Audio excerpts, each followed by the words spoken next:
Picture this. The President of the United States is standing at a podium in the East Room, and he's about to drop a political bombshell that will set Washington on fire. But what happens next?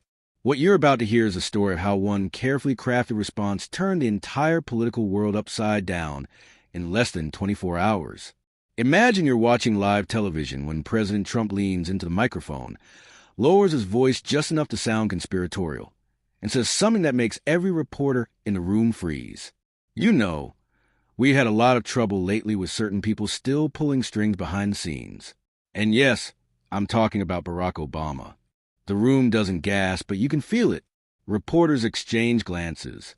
Cameras zoom in. This isn't your typical political jab. This is personal. Trump doesn't stop there. He accuses the former president of quietly undermining current policies, hinting that Obama's influencing federal agencies and blocking key legislative moves. He had his time. He failed. And now he's trying to make sure we fail, too. Can you imagine the chaos this creates? Within minutes, the clip hits Twitter. Cable networks are scrambling to rewrite their headlines. This isn't just news anymore. It's a declaration of war. But here's where the story gets really interesting. Barack Obama hadn't taken this kind of bait in years. Since leaving office, he'd kept his comments measured, rarely responding to direct attacks. Everyone's wondering, will he break his silence this time? Meanwhile, in a modest office at the Obama Foundation in Chicago, something's happening behind closed doors.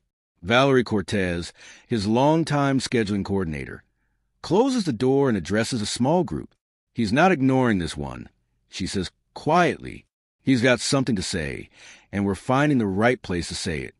Picture Obama walking into that Chicago conference room. He's not in a suit, just a navy sweater and dark slacks, wearing the same calm expression whether he's greeting world leaders or high school kids. But everyone in the room knows calm doesn't mean indifferent. All right, he says, pulling out a chair. I saw the clip twice. His team starts strategizing. This isn't about winning some news cycle. This is about the truth. And when people try to muddy the truth, you can't just stand there and smile. They need the perfect setting, the right interviewer, someone who won't grandstand but will let the moment breathe. They choose Laura Dean at PBS. Respected, composed, known for letting guests finish their thoughts. The interview's set for that evening in Phoenix, where Obama's already scheduled to speak at an education summit. But first, he has to navigate that event, knowing half the reporters are waiting for him to explode at the President of the United States. At the education summit, Obama does something masterful. A local reporter asks him directly about Trump's accusation. His response? I've been out of office for a few years now. My focus has been on the work you see here today. I'm not spending my days plotting in a secret room somewhere. It's polite, even a little amused, but everyone knows this isn't the real answer. That's coming later. Now here's where it gets absolutely incredible. By evening, Obama is sitting in a modest PBS studio in downtown Phoenix. The camera is rolling, and Laura Dean asks the question everyone's been waiting for. This morning, President Trump made a very direct accusation. He said you've been undermining his administration from behind the scenes. How do you respond to that? Obama doesn't rush. He lets the question hang in the air just long enough to make everyone lean closer to their screens. Then, in a tone that's calm but unmistakably sharp, he delivers what becomes one of the most devastating political responses in recent memory. Well, Laura, I've spent my career believing that leadership means lifting people up, not tearing others down. I haven't been in the Oval Office for years, and I'm not in the habit of calling cabinet members to give secret orders. The idea that I'm running some shadow government? That's a conspiracy looking for an audience. But wait, it gets better. He leans forward slightly, lowering his voice just enough for the microphone to pick up a more intimate tone. And let's be clear, if a leader is spending more time blaming their predecessor than solving problems in front of them, maybe the issue isn't the predecessor. Boom. That line lands like a clean punch. In the control room, a young producer whispers, "That's the clip." And they're absolutely right.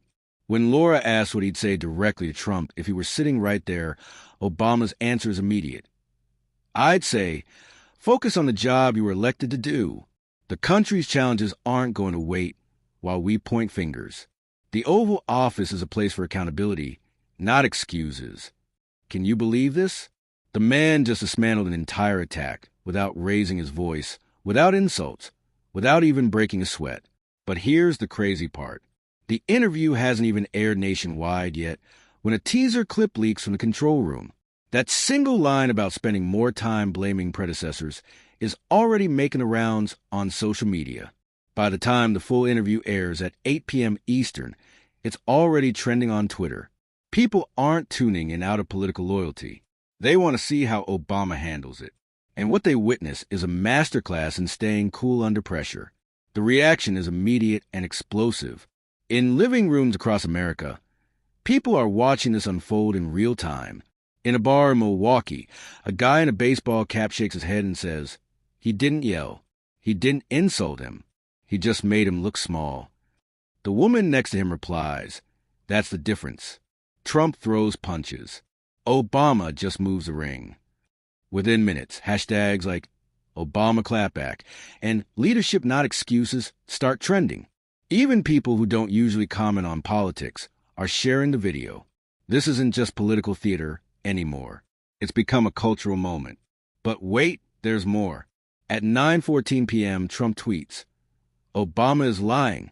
Everyone knows it. We will show proof." Sad.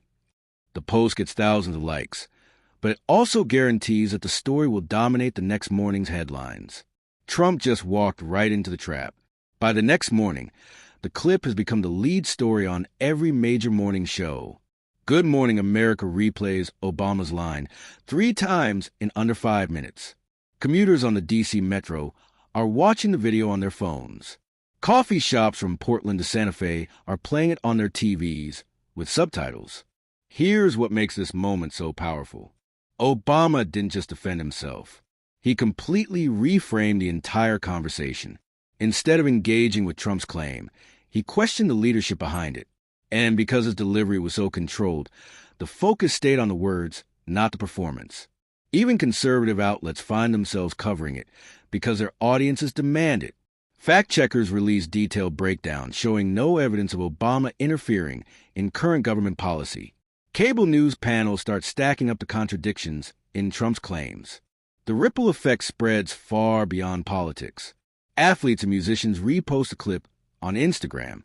A well-known NBA player writes, "Leaders lead. That's how it's done."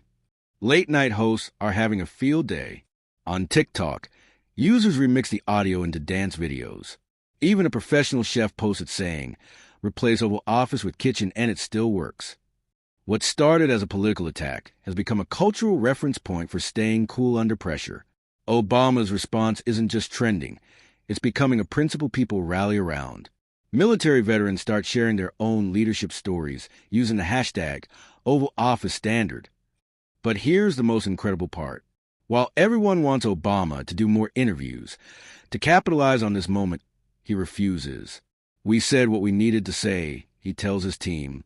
If we start milking it, it loses its integrity.